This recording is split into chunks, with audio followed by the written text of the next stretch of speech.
Acte 19. Nous allons lire le verset 18 et le verset 19. Acte 19, 18 à 19. La version qui est affichée sur nos écrans, c'est la version Louis II. On va peut-être commencer par là. La Bible déclare: plusieurs de ceux qui avaient cru venaient confesser et déclarer ce qu'ils avaient fait. 19. Et un certain nombre de ceux qui avaient exercé les arts magiques, ayant apporté leurs livres, le brûlèrent devant tout le monde. On en estima la valeur à 50 000 pièces d'argent.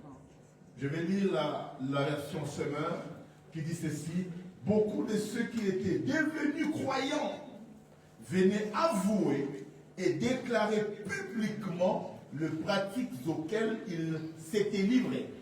Et beaucoup de ceux qui avaient exercé la magie, quand dans la Bible on parle de magie, on parle aussi de sorcellerie, apportèrent leurs livres de sorcellerie, voilà, les mirent en tas et les firent brûler aux yeux de tous.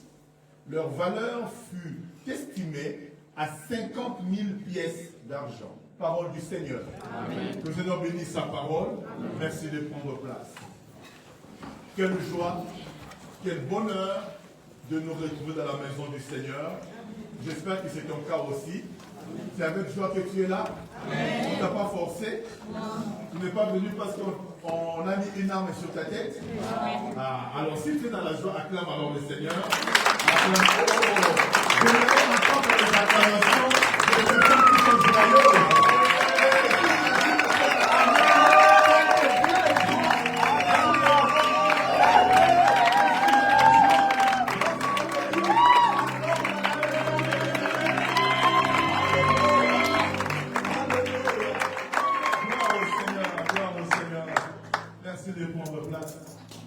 Technique, est-ce que vous pouvez m'aider à élever un peu mon micro?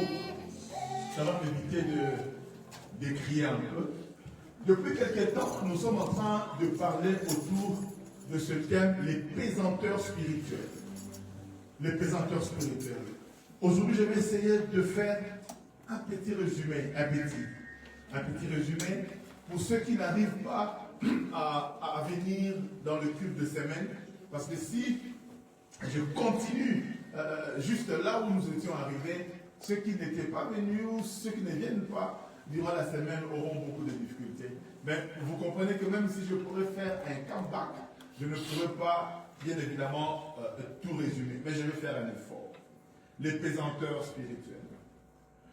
En introduction, je dirais tout simplement que on peut être chrétien ou on peut venir à l'église. Parce que le message que je suis en train de donner sur le présenteur spirituel, certains pourraient dire que ça ne les concerne pas. Mais j'aimerais juste que nous puissions comprendre que tous ceux qui viennent à l'église ne sont pas forcément des enfants de Dieu. Il y a certains qui viennent à l'église, mais qui doivent encore devenir des enfants de Dieu. Alléluia.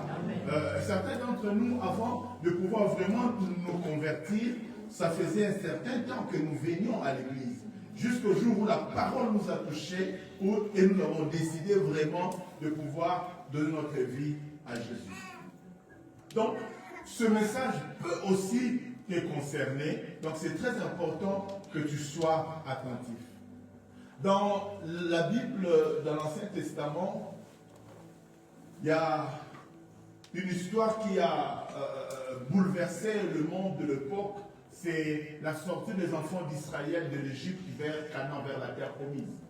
Et vous savez, ceux qui sont familiers aux Écritures, que Moïse a eu à faire 10 plaies. Ok, Dieu a eu à faire 10 plaies contre les Égyptiens au travers de Moïse. Et la première des plaies que Dieu a frappé les enfants d'Égypte, c'était la transformation de l'eau en sang. Moïse a frappé son bâton et les eaux de l'Égypte était transformé en sang. Cela me rappelle quelque part aussi le premier miracle de Jésus dans Jean chapitre 2 du 1er au 10e verset, où la Bible déclare que le premier miracle de Jésus était le fait qu'il a transformé l'eau en quoi? En vin. Alors, si vous regardez pour ceux qui ont un peu étudié la chimie, l'eau a comme formule chimique H2O. H2O. C'est-à-dire H2 parce qu'il y a deux formules d'hydrogène et un élément, d'oxygène. C'est ça la formule de l'eau. Mais quand vous regardez la formule du sang, dans la formule chimique du sang, il y a la présence de l'hydrogène, bien sûr, comme aussi dans l'eau. Il y a la présence de l'oxygène, comme aussi dans l'eau. Mais dans la formule chimique du sang, nous retrouvons au moins deux éléments qui ne sont pas dans l'eau. Il y a la présence de l'azote et il y a la présence du carbone. Parfois aussi dans le sang, il y a la présence du fer. Mais vous comprenez qu'entre ce qu'il y a dans l'eau et ce qu'il y a dans le sang, il y a une grande différence. Dans l'eau, il n'y a que l'hydrogène et l'oxygène. Mais dans le sang, il y a le carbone, il y a l'azote et il y a même le fer. Et quand vous regardez également dans la formule chimique du vin, dans le vin, il y a l'hydrogène, il y a l'oxygène, mais il y a aussi le carbone. Vous comprenez qu'il y a un élément extérieur qui vient s'insérer et transforme la structure moléculaire. À telle enseigne que l'eau devient le sang, change carrément de couleur, tout change. L'eau qui était potable, avec le sang, ça ne peut plus être potable. Tout change. Visuellement, ça change. Même dans la densité, tout change. Parce qu'il y a un élément extérieur qui vient s'insérer. Le carbone en particulier. Parce que le carbone, nous le retrouvons aussi bien dans le sang que dans le vin. En parlant même du carbone, il y a certaines personnes exotériques qui disent que le carbone, c'est l'élément des dieux. Ils disent que le carbone, c'est un élément qui relie l'invisible au visible. Certaines personnes exotériques prenaient même certains, on appelle ça comment? Les macales en français. Le charbon, il se promenait avec du charbon parce que comme dans le charbon il y a du carbone, il se disait qu'en ayant un charbon sur soi, ça chassait les esprits mauvais. Ça, ce sont juste des croyances.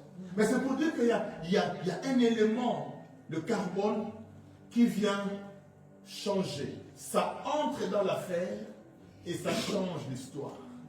J'aimerais aussi dire à quelqu'un, quand Jésus entre dans ta vie, il n'embellit pas ta vie, mais il la transforme. Amen.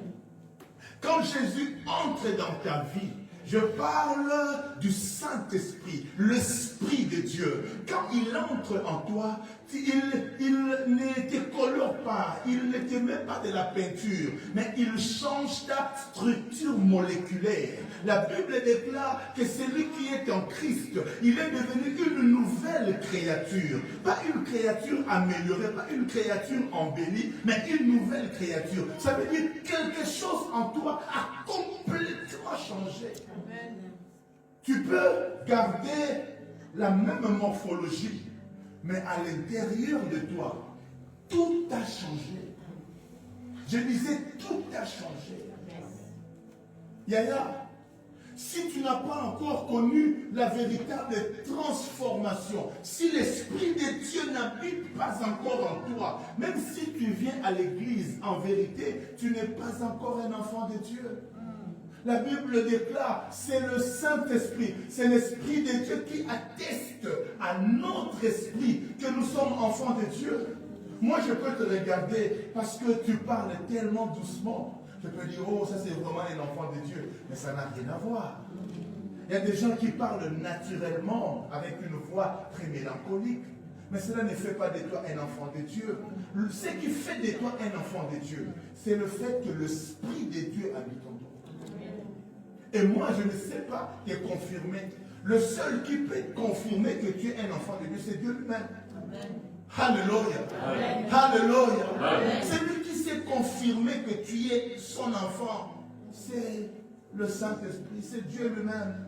Voilà pourquoi la Bible dit que c'est l'Esprit de Dieu qui atteste à ton esprit. Il faut que toi-même tu sois convaincu que je suis un enfant de Dieu. Si jusque-là tu n'es pas encore convaincu, tu doutes encore de ton appartenance à Dieu, ça veut dire qu'il y a un problème. Alléluia. Il faut que tu sois convaincu, sûr. Ce n'est pas le pasteur qui te confirme, non. Ce n'est pas le pasteur. Alléluia. Alléluia. Vous pouvez venir chez moi et vous trouvez 5 enfants pour vous. Vous direz que tous les 5 enfants sont mes enfants. Alléluia. Mais seul moi qui vis dans la maison, je peux vous dire que celui-là c'est un neveu, celui-là c'est un cousin, celui-là c'est mon enfant. Ce n'est que le père. Si je vais encore plus loin, ce n'est que la mère. Alléluia. Qui peut confirmer si c'est vraiment ton enfant ou si ce n'est pas ton enfant. Tu viens à l'église, mais tu es convaincu que tu es vraiment un enfant de Dieu. Est-ce que si aujourd'hui tu meurs, tu es convaincu que tu iras au ciel? Si aujourd'hui il y avait un enlèvement, et tu es convaincu que tu seras enlevé avec nous, s'il y a encore un doute, c'est qu'il y a quelque chose à arranger. Qui a dit Amen bien. Amen. Ce n'est pas le fait que tu parles comme des chrétiens que tu es devenu un chrétien ou un enfant de Dieu. Ce n'est pas parce que tu t'habilles en croco que tu as la force d'un crocodile. Ce n'est pas parce que tu t'habilles en peau de cheval, en peau de léopard, que tu vas commencer à courir comme un léopard. Tu n'auras pas la vitesse du léopard parce que tu t'es habillé en habit de léopard. Ce n'est pas parce que tu fréquentes l'église, que tu parles comme des chrétiens, comme on dit shalom. Toi, si tu dis shalom, que tu es devenu un enfant de Dieu. La Bible déclare à tous ceux qui l'ont reçu, à tous ceux qui croient en son nom, il leur a donné le pouvoir de devenir enfants de Dieu. Crois-tu en Dieu? L'as-tu vraiment reçu? Pas seulement comme une récitation, mais comme une conviction, tu l'as reçu. Je vous ai déjà dit dans cette église qu'il m'est arrivé de fréquenter les églises avant de me convertir. J'ai fréquenté les églises, mais je n'étais pas encore sauvé. Une fois d'ailleurs, je suis allé dans une église. Je suis allé parce qu'il y a une fille que j'ai draguée qui m'a dit, si tu veux qu'on se voie, qu'on se rencontre à l'église. Et donc je suis allé à l'église, non pas pour prier, mais parce que j'avais un appointment. J'avais un rendez-vous. Et comme quand je suis entré à l'église, il y avait un monde fou. Je n'arrivais pas à retrouver la fille.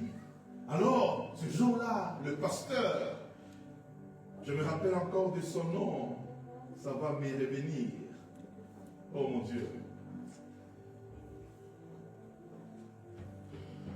Oh mon Dieu, son nom est Charles. Egoya.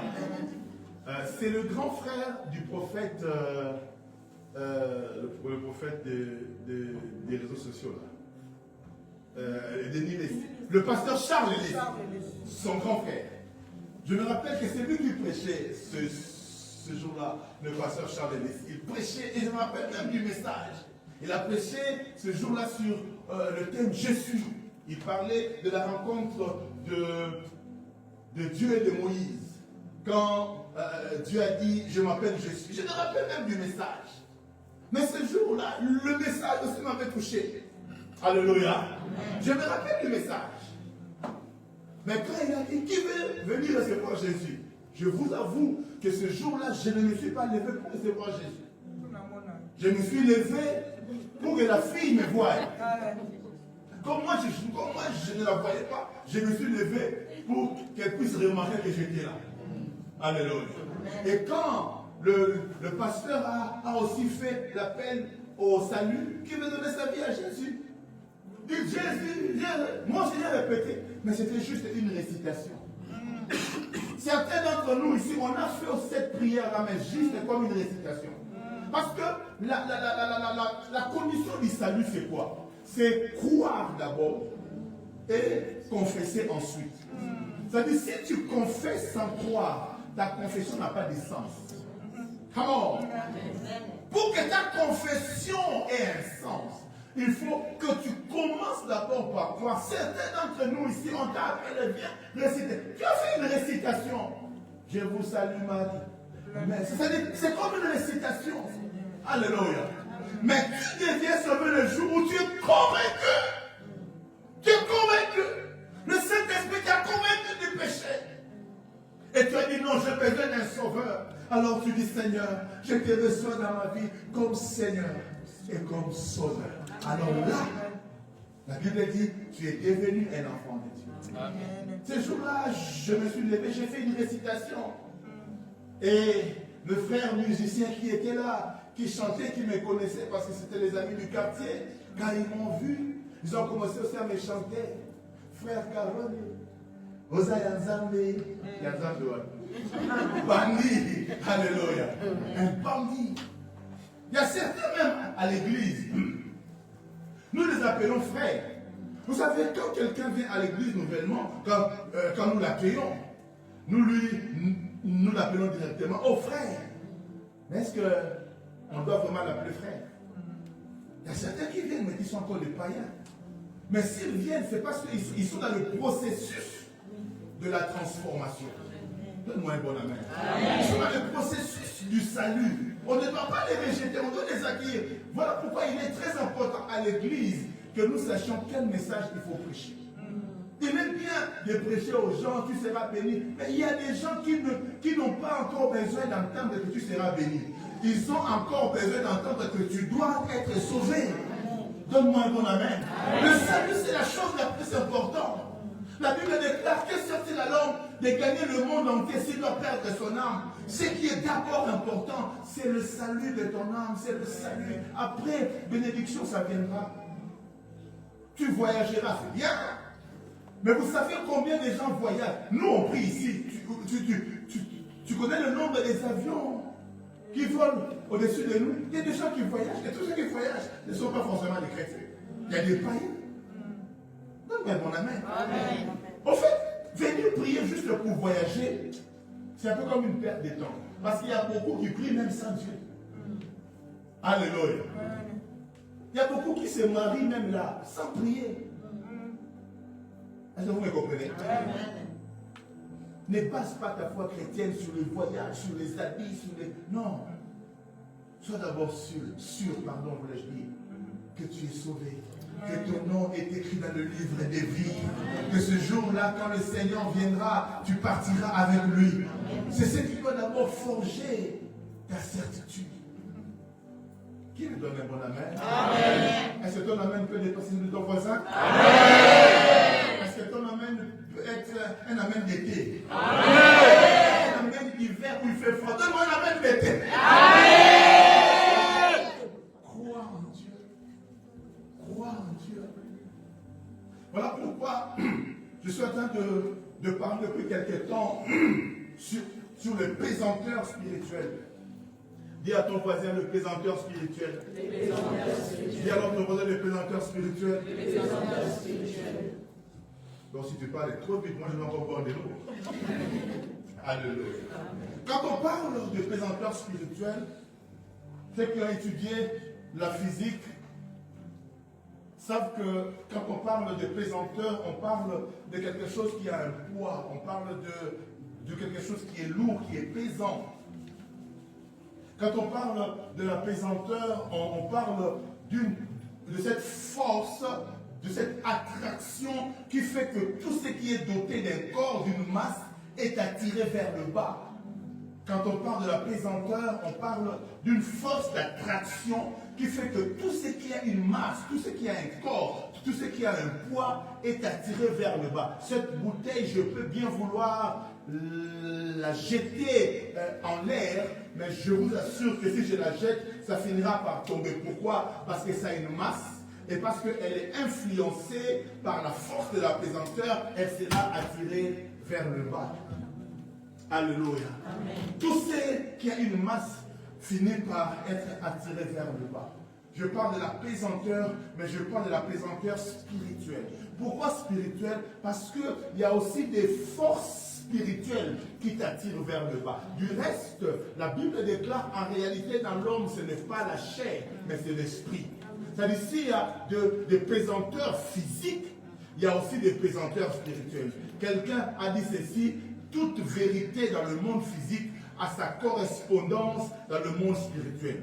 Tout ce qui est vrai physiquement a aussi une correspondance dans le monde spirituel. S'il existe des pesanteurs physiques, il existe aussi des pesanteurs spirituels. Tel que nous vivons ici, il y a un monde physique, il y a un monde invisible. Il y a un monde visible, voulais-je dire, il y a un monde invisible. Tel que nous sommes là, il n'y a pas seulement nous ici. D'ailleurs, la Bible nous dit que là où 2 ou 3 sont réunis en son nom, il est au milieu d'eux.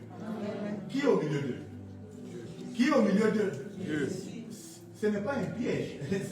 Qui est au milieu d'eux? Jésus. Maintenant, est-ce que tu vois Jésus? Non. Tu ne le vois pas physiquement. Mais cela ne veut pas dire qu'il n'est pas là, il est là. Alléluia. Ce n'est pas tout ce que nous voyons qui existe. Il y a certaines choses, nous ne les voyons pas, ça existe.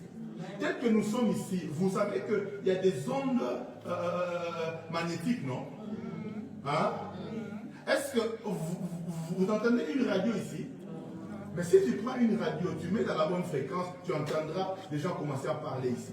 Parce qu'il y a des ondes. Mais les ondes, on ne les voit pas, ça existe.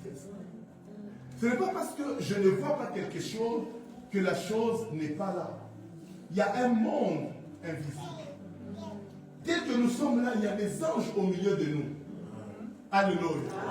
Il y a même certaines décisions que nous faisons, nous les prenons, nous posons certains actes parce que nous sommes influencés par un monde invisible qui nous pousse à faire certaines choses.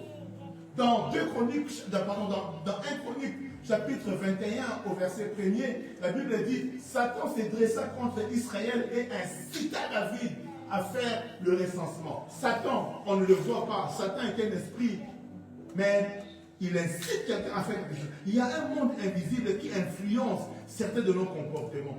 Certains de tes comportements, tu les fais, tu ne sais pas pourquoi je les fais, mais au fait, c'est un esprit qui te pousse à le faire. Il y a un monde invisible qui influence les choses. Quand les enfants d'Israël, dans Exode chapitre 14, étaient en train de quitter l'Égypte, la Bible déclare, pendant qu'eux étaient au-devant, les Égyptiens le poursuivaient, la Bible dit, un ange de l'Éternel s'est rendu dans les camps des Égyptiens, il a commencé à dévisser les roues des chars des enfants d'Israël. Ils ne voyaient pas un ange. Ils ont juste constaté que le char ne marchait plus, le moteur a cassé, le pneu s'était gonflé. Ça dit, ils ne comprenaient pas. Et vous savez, ils pouvaient chercher les grands mécaniciens de l'époque. Ça n'allait pas s'arranger. Parce que l'origine n'était pas physique. L'origine du problème n'était pas mécanique. L'origine était spirituelle. Il y a certaines maladies que nous avons. Nous pensons que c'est juste quelque chose de biologique. Il y a certaines maladies qui sont d'origine spirituelle. Alors si quelque chose est d'origine spirituelle, tu ne peux pas traiter cela de manière physique.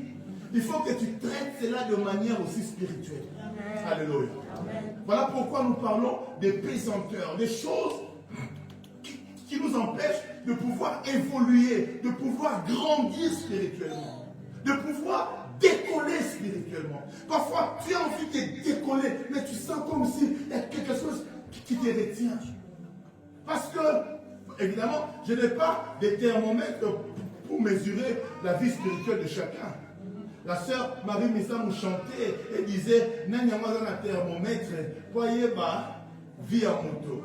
Qui a un thermomètre, un thermodieu, un thermo spirituel, pour commencer à sentir, ah non, qu'est-ce que c'est? Ça mon gars. Ça n'existe pas. Mais chacun d'entre nous est appelé à faire un examen de conscience. pour que tu saches où est-ce que je me situe. Voilà pourquoi quand nous parlons de ce message, ce n'est ni pour te condamner, ce n'est ni pour te culpabiliser, mais quand nous prêchons ce message sous le pesanteur spirituel, c'est pour que chacun d'entre nous puisse s'auto-examiner. Si tu peux dire à ton voisin, examine-toi. Change de voisin, dis à notre voisin, examine-toi. Chacun de nous doit s'auto-examiner. Je ne connais pas la vie de la plupart d'entre vous. Et même, je ne dirais même pas que je connais la vie de ma femme. Alléluia. Même ma vie en moi-même, je ne la connais pas vraiment. Alléluia. Parce que celui qui nous connaît vraiment, c'est Dieu. Alléluia. Alors chacun de nous, quand nous exposons ce message, nous devons nous examiner. Pourquoi nous parlons sur le présenteur spirituel? C'est pour que chacun de nous puisse s'examiner.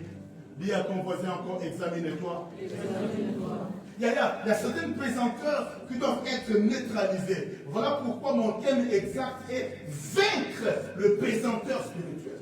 Vaincre tout ce qui nous empêche de voler, de prendre de l'envol. Nous sommes en train de stagner. Nous sommes en train de patauger.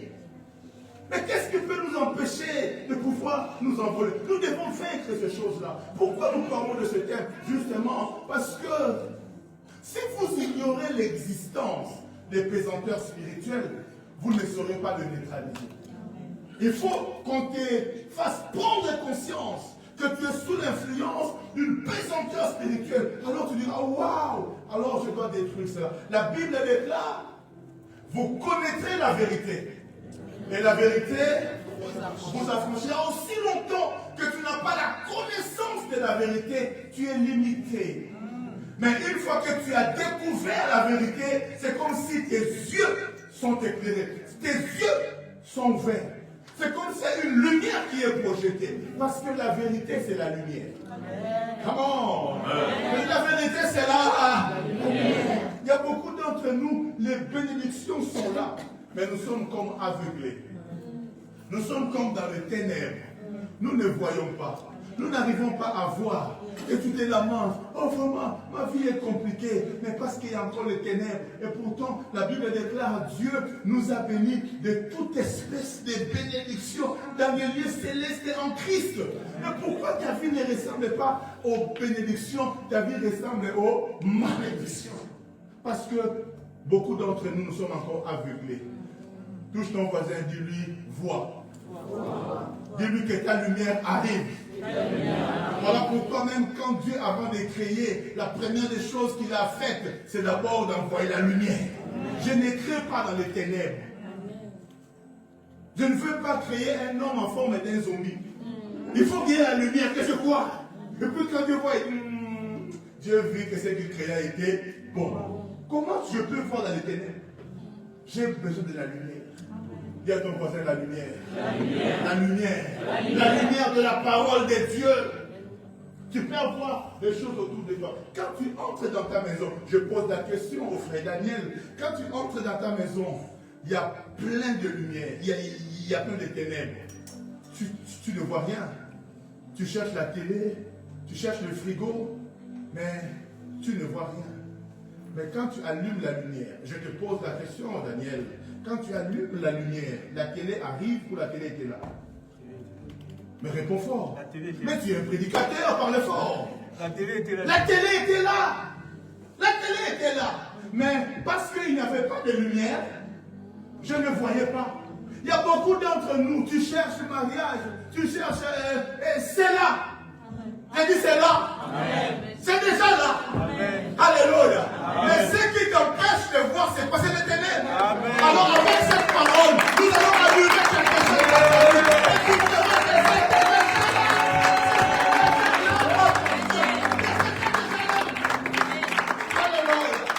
Il y a juste besoin de la lumière. Et la parole de Dieu est la lumière. Amen. Qu'est-ce qui caractérise quelqu'un qui est sous les pesanteurs spirituels? Comment reconnaître quelqu'un qui est sous une pesanteur spirituelle? Quand on parle de pesanteur, je vous ai dit, que c'est un poids qui est attaché à toi. Il y a trois choses que je peux dire à ce propos. Celui qui est sous l'influence des pesanteurs spirituels, premièrement, tu ressens une lourdeur dans ta vie. Dis après moi lourdeur. Deuxièmement, il y a l'inertie. Tu vois, quand tu as un poids, tu ne sais pas bouger. Quand on parle d'inertie, on parle du fait d'être inerte, de ne pas bouger, d'être mort pratiquement. Et quand on parle de la pesanteur, on parle aussi de la lenteur. Alléluia. On parle de la lenteur, de la lenteur, de la lenteur, de la lenteur, de la lenteur. Ça veut dire que tu as quelque chose qui pèse tellement et qui te ralentit. Alléluia. Tu vois, papa, il s'en vient un peu. Papa, il s'en vient. On doit faire la course. Vous voyez, nous tous, on doit faire la course. Certainement, quelqu'un sera plus rapide que l'autre. N'est-ce pas? Maintenant, imaginez que moi, je dois courir. Ah, pas qu'il fasse une maison. Prends la chaise. Prends la chaise. Voilà. Maintenant, imaginez qu'on doit courir. Mais lui, il a un poids. Ça veut dire quoi? Il sera forcément plus lent que moi. Quand on va courir, il peut être vraiment plus rapide que moi. Mais le fait qu'il a un poids, ça le ralentit. Moi, j'aurai de l'avantage. Parce que moi, je n'ai pas de poids. Alléluia. Mais lui, le poids qu'il transporte, même s'il est très rapide, mais ça va le ralentir. Merci beaucoup. Ça veut dire que celui qui a des pesanteurs spirituels, sa vie est lourde. Sa vie est inerte, mais sa vie aussi est lente. La lourdeur. Vous savez, la Bible dit ceci. Celui qui est en Christ, celui qui est vraiment transformé, la Bible dit dans Colossiens chapitre 3 au verset 2, affectionnez-vous aux choses d'en haut et non à celles qui sont sur la terre. Vous savez, celui qui est libre de toute pesanteur spirituelle, il ne ressent pas de lourdeur pour prier. Alléluia. Amen.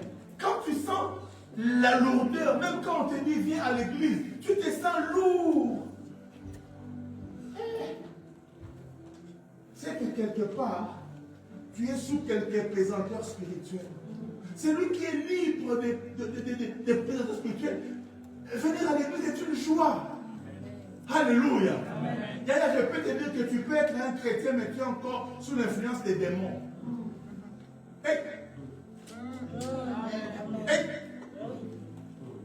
Tu es enfant de Dieu, mais les démons te contrôlent encore. Dans le texte que nous avons lu, les médias, remettez-moi Acte 19.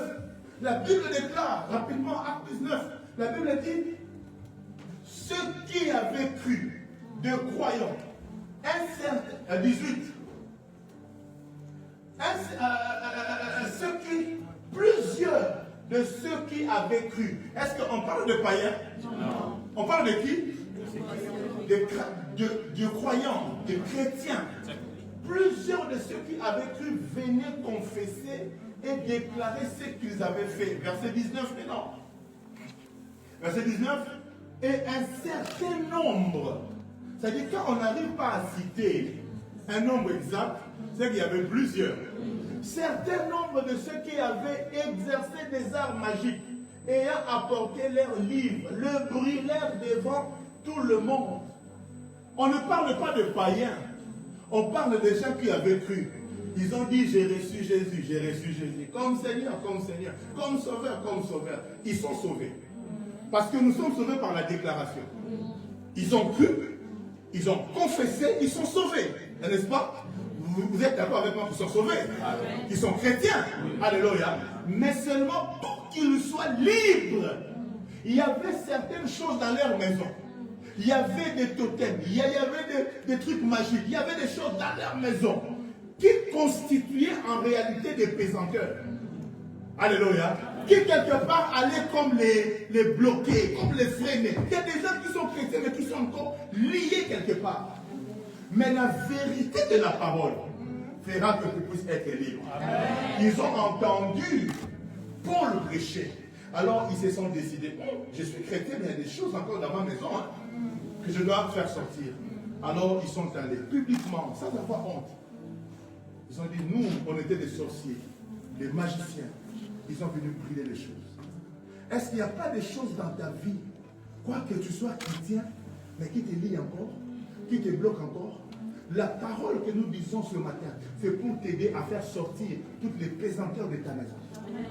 Donne-moi un bon amen. Voilà ces pesanteurs-là qui te rendent lourd. Spirituellement, tu es lourd. Tu te dis chrétien, mais tu n'arrives pas à prier. Tu n'arrives pas à t'affectionner aux choses de Dieu. Quand on te dit viens à l'église, c'est comme si on t'a fouetté. C'est-à-dire, moi je ne sais pas comment tu es venu ce matin, mais si tu es venu vraiment en traînant les pas, c'est que quelque part, tu as besoin de la délivrance. Non, je suis très sérieux.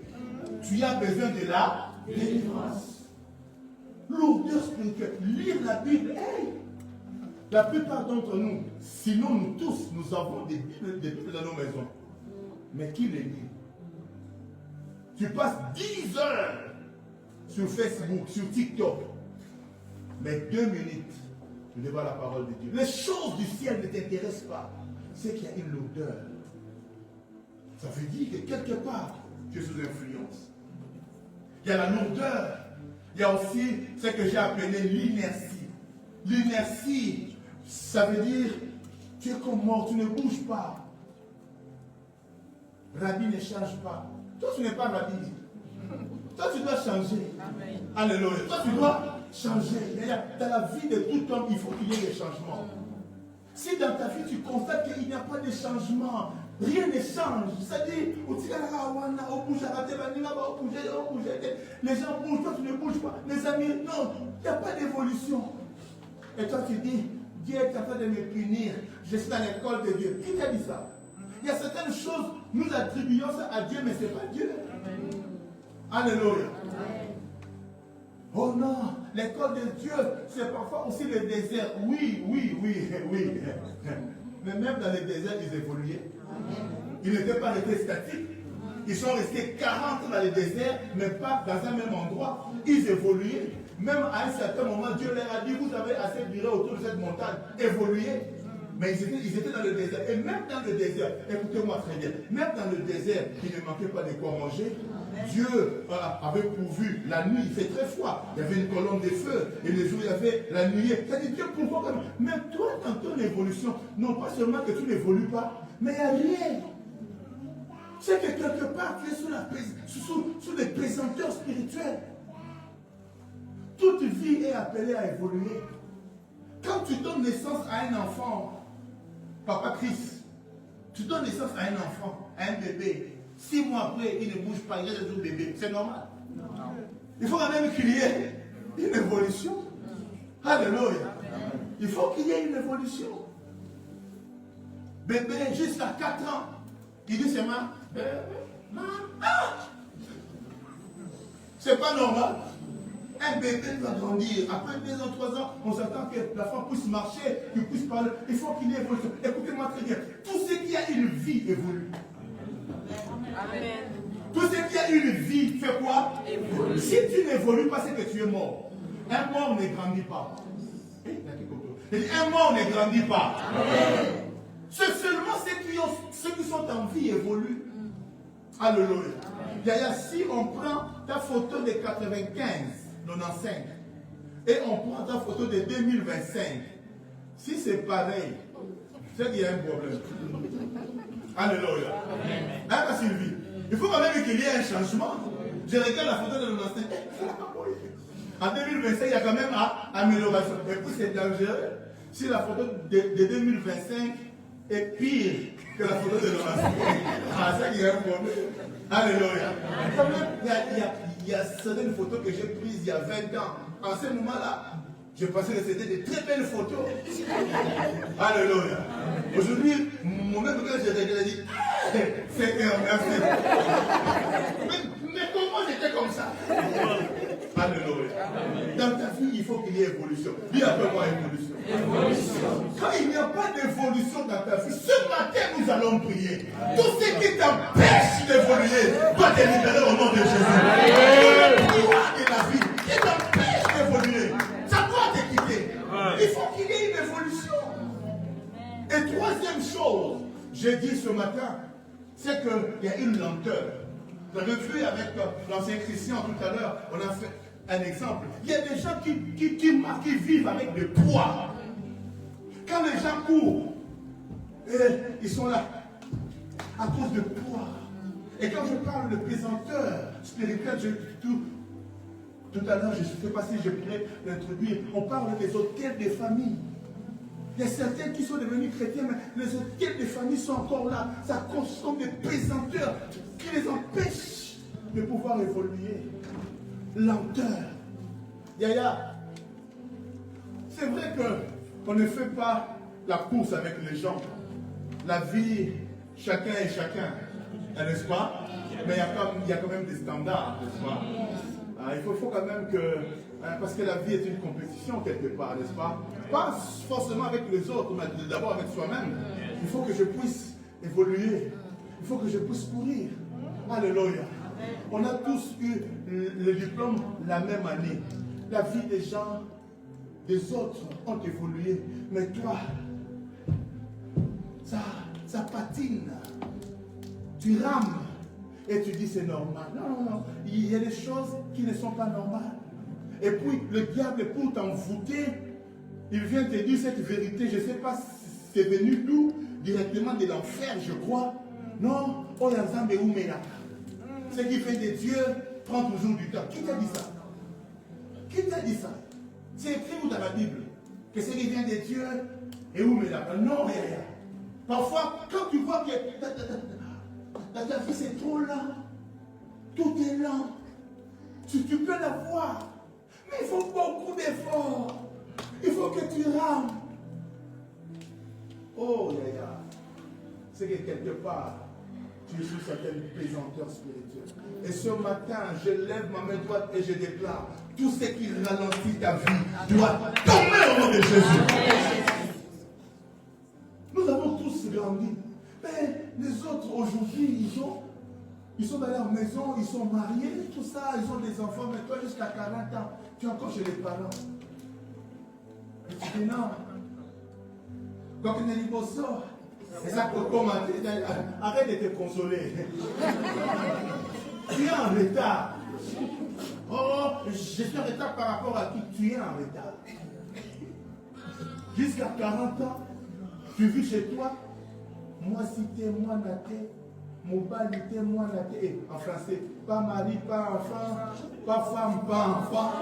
Et tu dis c'est normal. Non, c'est pas normal. Non, ce qui vient de Dieu s'appelle. Non, Yaya. Je veux te dire ceci. Ce qui vient de Dieu ne traîne pas forcément. Alléluia. Dieu peut te donner les choses plus rapidement même que le diable. Amen. Écoute-moi très bien. Retenez cette vérité. Tout ce que le diable peut faire, à part le péché, Dieu peut aussi le faire. Amen.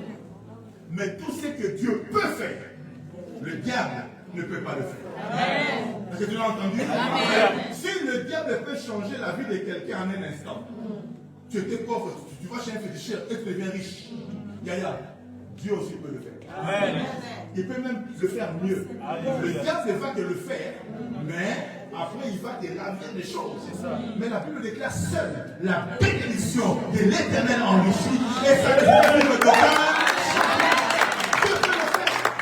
Dieu peut le faire. En un instant de la puissance. Oh, tu ne me crois pas. Amen.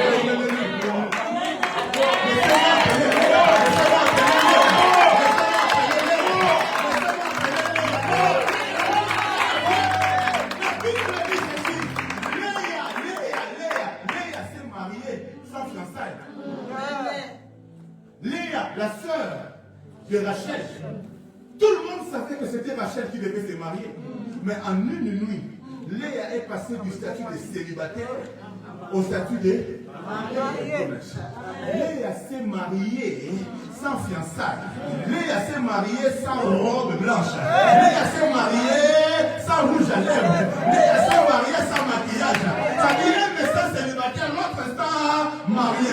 J'appelle l'instantanéité de Dieu dans ta vie. Oh, j'appelle la vitesse de Dieu dans ta vie. Si tu dis l'air, tu dis amen.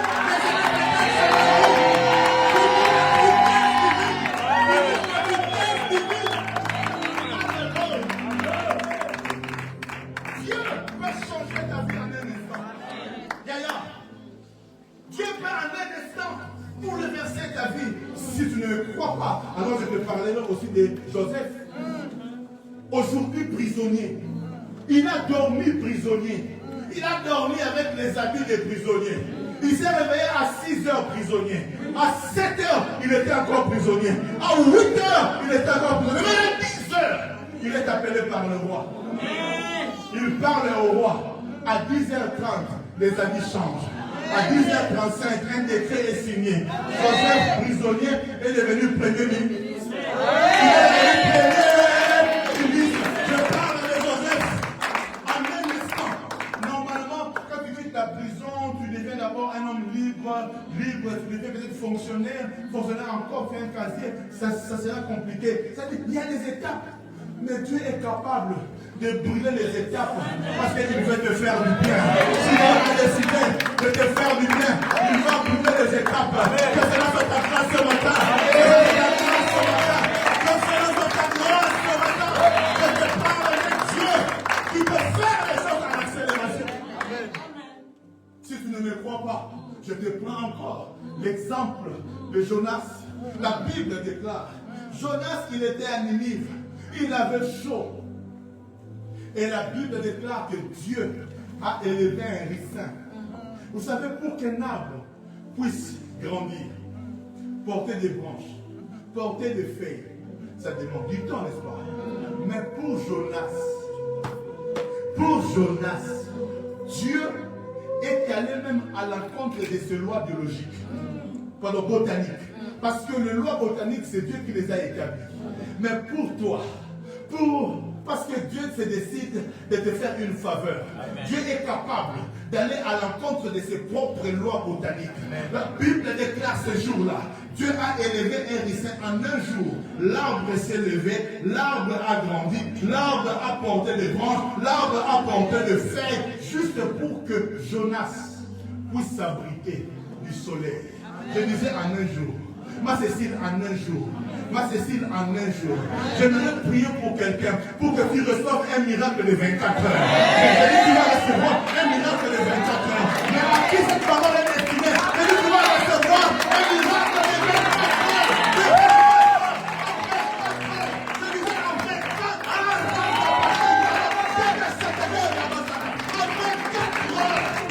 Ta vie va profondément changer. Voilà pourquoi tu dois te débarrasser des pesanteurs. Alléluia. Tu dois te débarrasser des pesanteurs. Parce que si les pesanteurs tombent, c'est comme si les écailles tombent. Tu es libre. La bonne nouvelle, c'est quoi? Si les pesanteurs t'ont retardé, t'ont rendu lent, t'ont rendu lourd, c'est que j'aime. Quand finalement la main de Dieu est sur toi, la Bible déclare qu'Élie a couru plus qu'Akab. Akab était sur un cheval, mais Élie était à pied. Parce que la main de Dieu était sur Élie. Élie a couru plus que même le cheval. Je voudrais dire à quelqu'un, parce que les pesanteurs vont tomber, tu couriras et tu dépasseras tes amis. Tu couriras, tu couriras et tu dépasseras. Si tu ne veux pas dire c'est à ce moment-là que tu pourras dire et ça peut commenter. Ils sont partis avant, mais toi tu vas les dépasser. Pourquoi tu vas les dépasser? Parce que les présenteurs sont tombés. Si tu dis Amen bien, que cela s'attache à toi.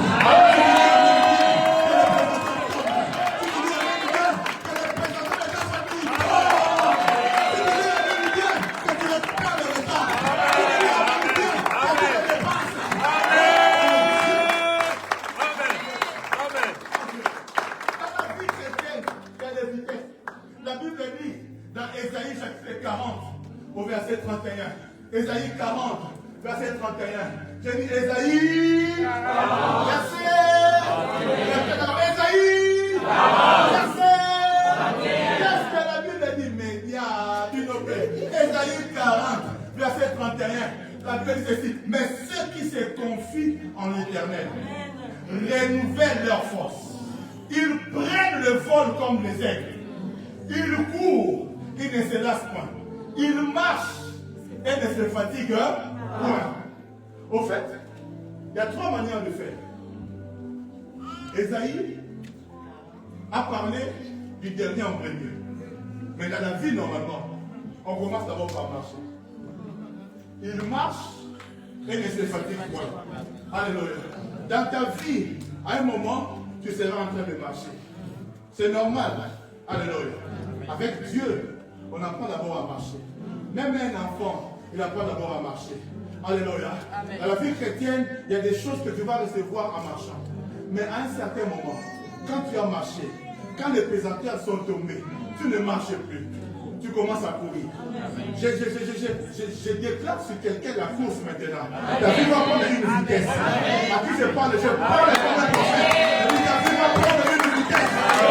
Tu as longtemps marché. Tu as longtemps marché. Tu as longtemps marché. Lève ta main droite, les pesanteurs tombent au nom de Jésus. Parce que les pesanteurs vont tomber, tu ne marcheras plus. Tu vas commencer à courir.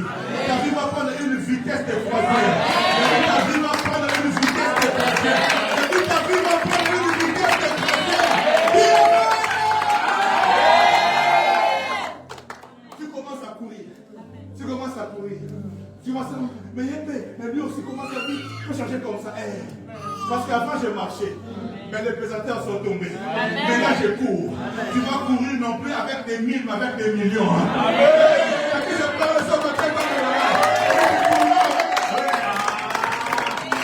Quand tu marches, tu finis la fin du mois, tu restes avec 10 euros. Tu n'es pas dans le rouge, mais tu restes avec 10. Ça c'est la marche. Je prophétise sur quelqu'un. Je prophétise sur quelqu'un. La vie de marche a fini. Amen. Quand tu commences à courir, ta vie, tes fins du mois, c'est plus avec 1 et 0. Quand tu commences à courir, fin du mois, tu fais toutes les dépenses. Tu regardes comme ça. C'est très loin. 1, 0, 0. C'est ce qui reste. Alléluia. Tu fais bien. Tu fais bien. Tu n'es plus locataire. Tu es maintenant propriétaire. J'ai envie de prophétiser sur quelqu'un. Mais qui peut me pousser à prophétiser ce matin? Amen. Amen. Il est temps que tu quittes le fait d'être locataire. Que tu deviennes propriétaire. Quelqu'un me pose la question, mais papa, je vais faire comment? Je n'ai pas de travail. Je travaille, mais le salaire n'est pas suffisant. Ma banque ne peut pas me prêter, mais qui te parle de prêt bancaire? Il y a ne limite pas Dieu. Je disais ne limite pas Dieu. Tu peux acheter une maison sans prêt bancaire. Oh! Je te parle d'un Dieu qui donne de la vitesse. You can't buy your home. Tu peux acheter ta maison sans dette. Alléluia. Amen. Pas comme ça, tu payes Cash. C'est ça. Ça, c'est quand tu commences à courir. Alléluia. Amen. Tu es béni. Mais écoutez, il y a certains qui pensent que ça se limite seulement à la course. La course, c'est déjà bien. Mais il y a un autre niveau. Vous savez que, peut-être que nous sommes ici, il y a certains qui nous envient. Alléluia. Parce que l'église n'est pas liée comme ça. Certains nous envient. Certains prient même pour qu'ils soient seulement comme nous on est. Ne vous trompez pas. Alléluia. Mais écoutez-moi. Si nous on s'est dit que déjà ça va, on se trompe. Parce qu'il y a encore un autre niveau. Amen. Et c'est le niveau auquel nous allons aller maintenant. Amen. Parce que, à part marcher et ne pas se fatiguer, à part voler, à part courir et ne point se lasser, la Bible dit il y a aussi voler. Fais ça, fais ça, fais ça, fais ça. Fais ça. You fly. Oh my God. Comment va? En deux côtés. You fly. You fly. You fly.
Vous savez, il y a ce qu'on appelle la fusée. La fusée, à un moment, ça décolle. Ça prend de l'altitude. C'est déjà haut. Mais à un certain moment, la fusée, quand elle monte, il y a une masse en dessous d'elle. Ça s'envole, c'est vrai. Mais, à un moment, pour que ça baisse, il faut que ça se détache avec la masse qui l'a aidé à se propulser. Amen. Alléluia. Amen. À une certaine hauteur, cette masse-là tombe. Et la fusée prend encore une autre vitesse qui lui permet de percer la sphère terrestre et monter dans l'espace. Je voudrais dire à quelqu'un, et c'est ce que je suis en train d'appeler des pesanteurs spirituels. Il y a des choses qui doivent te lâcher. Il y a des choses que tu dois lâcher. Quand ces choses-là partent, tu prends un envol comme pas possible. Il y a des gens, tu penses que les 1000 euros que tu as là, c'est tout. You can't have more. Amen. You can't have much more. Amen. Tu peux avoir beaucoup plus. Amen. Alléluia. Amen. Il y a des gens qui pensent que parce que je suis arrivé en Europe, c'est là. Arriver en Europe, ce n'est rien. Amen. Il y a des gens qui vivent en Europe, mais leur vie est encore attachée à Wallonie. Il y a des gens qui vivent en Europe, mais sa vie est encore attachée à Mandako. Il vit en Europe ici. Il pense qu'il est en Europe, mais sa vie est attachée encore à Thiès. Alléluia. Ta vie est encore attachée au Sénégal, attachée à Abidjan, attachée en Angola, attachée au Congo. Mais tu vis ici, hein? Parce que dans le monde des esprits, il n'y a pas de temps, il n'y a pas d'espace. Quelqu'un peut être en Angola, mais à bloquer Vino. Au niveau Mata, tu cherches à monter, mais tu n'arrives pas. Parce qu'il y a comme un cordon ombilical. Ce matin, je déclare au nom de Jésus, un cordon ombilical qui t'attache à des présenteurs. Je le coupe au nom de Jésus. Je le coupe au nom de Jésus. Je le coupe au nom de Jésus.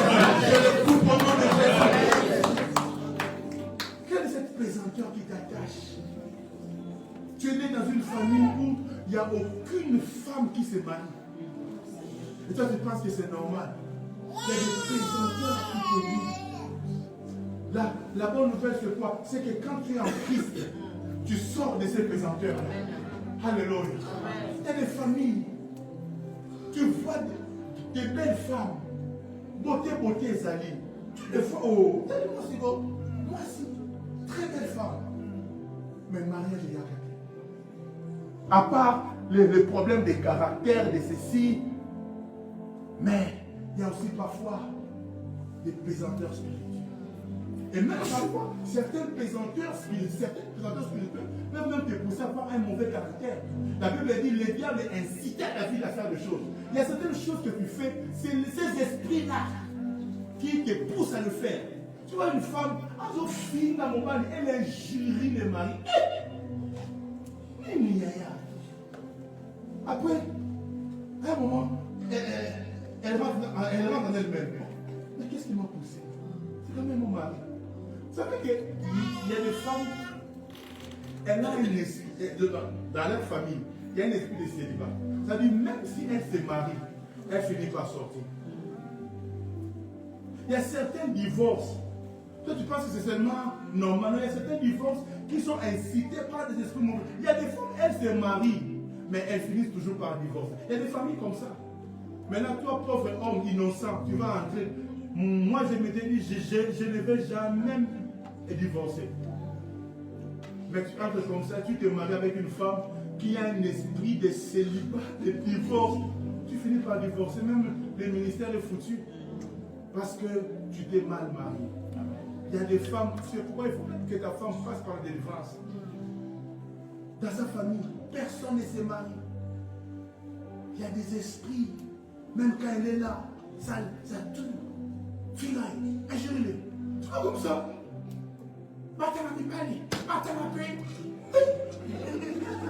Maintenant, si tu épouses des hommes qui ne savent pas se contrôler, yo! Au final, toi tu m'injures, allez! Touba. Bah! La police arrive, problème. Toi tu penses que non, c'est non. Non, il y a des esprits mauvais qui vous incitent à faire ces choses. Est-ce que je parle à quelqu'un? Tu es dans le mariage, mais tu penses que divorce. C'est pas toi, c'est un esprit. On a lu ici dans 1 Chronique 21, le diable incita David. L'incita à faire des choses. Est-ce que ce que tu fais là, c'est vraiment toi?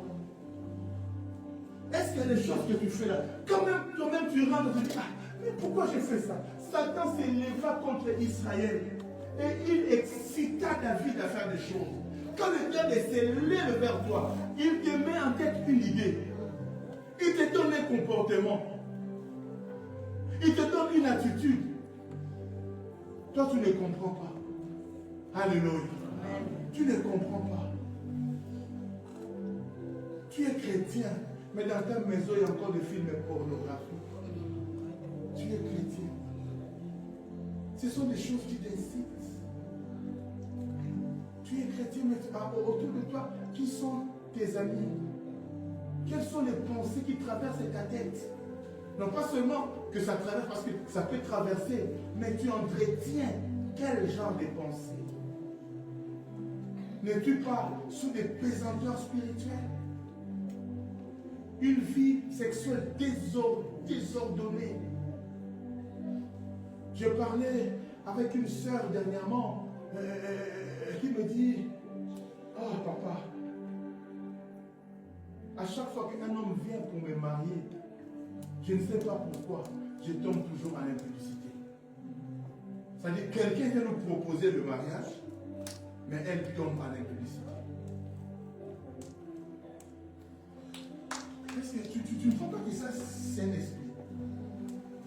Et puis finalement, le mariage finit toujours par s'arrêter. Il y a toujours des problèmes. Il y a un problème peut arriver une fois, 2 fois, 3 fois, 4 fois, c'est qu'il y a un souci. Alléluia. Amen.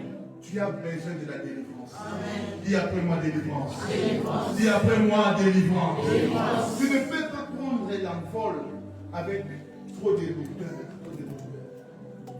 Le mercredi et le vendredi passé, j'ai commencé à parler sur les hôtels de famille. Les hôtels familiaux. On doit détruire cela. Et ce samedi-là, ce samedi 15 novembre, on aura une prière ici de 12h à 18h. 6 heures de prière non-stop. D'ailleurs, si tu te retrouves dans ce genre de villa-via ici, ne manque pas, fais-toi un chemin. On va prier. Et les écailles vont tomber. Les masses vont tomber.